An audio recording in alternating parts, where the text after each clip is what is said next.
and they said, we said, well, you know, sometimes their mother just deposits them in different places as she goes to hunt and she'll bring back food. Now her will get caught on the bars sometimes. Oh, was that so delicious? Oh, that was good. Yes. With encounters, we very rarely have any problems with her eating, which is so funny because this is her regular food. Sometimes we give her a little something special. Yeah. You want to try? Yeah. Oh, what a good girl. What a good girl. Love her food. Yeah. Whoa. So they purr and meow and kind of growl like a grouchy cat sometimes.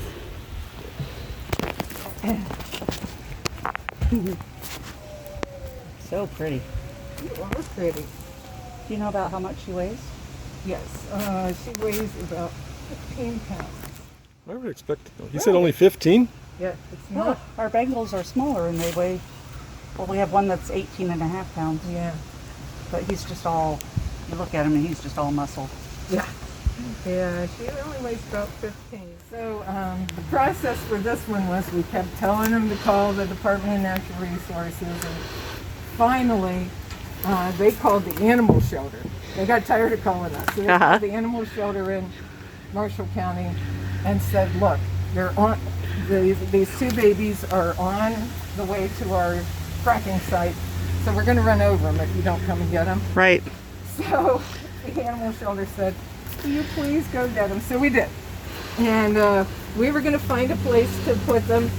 And then we started, the employees started again, please can we get So our zoo director finally said, well, we do have this cat thing going because we have the snow leopard, the serval. Mm-hmm. We now have a Pallas's cat.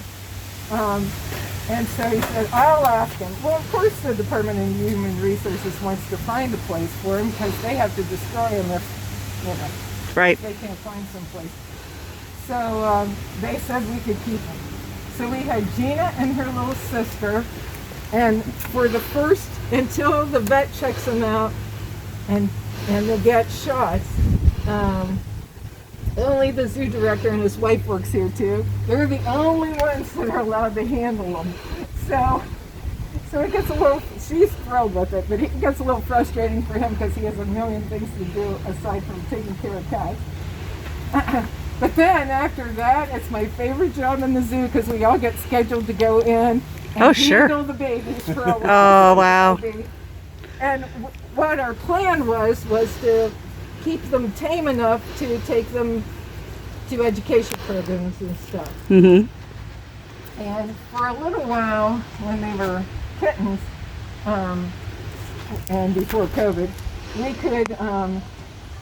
could go in with them and take people in with them, and they were pretty good. Then one day we came, they were probably 2 months old, and there was blood.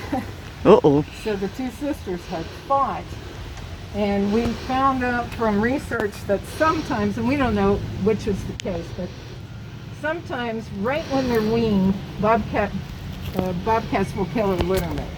Oh. So we don't know if it's, you know, competition for food or what it is, or whether it was just sisters that couldn't get along. But anyway, of course our vet said, well, let's spay them and see what happens. So Bobby had that cone on her head. She thought she couldn't lift her cone. So she's dragging her head on the ground for the first couple of days. She thinks it came off. She was a hoot. And we never could get them to get along. Never could. So we traded her sister off to another zoo. He was glad to have her. And we found out when they got older, you know, cats will either remain calm like house cats, or they'll turn into... more? No, I'm good. Sure. Or they'll turn into wildcats, you know. Right. So they both turned. Now we can go in with them, but we cannot give them a toy or any special food. We can put this in, but any special food, because they get super possessive right away, and then they will go after it.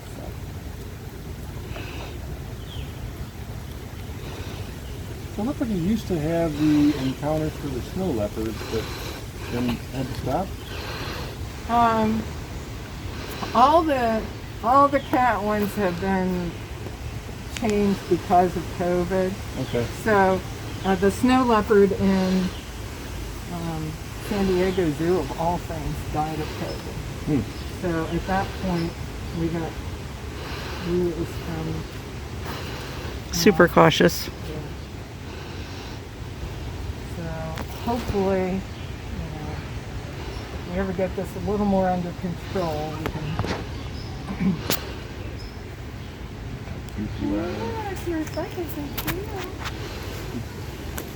So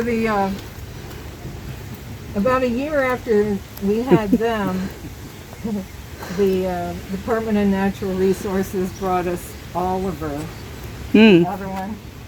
And he was so tiny he couldn't drink from a bottle. Oh, wow.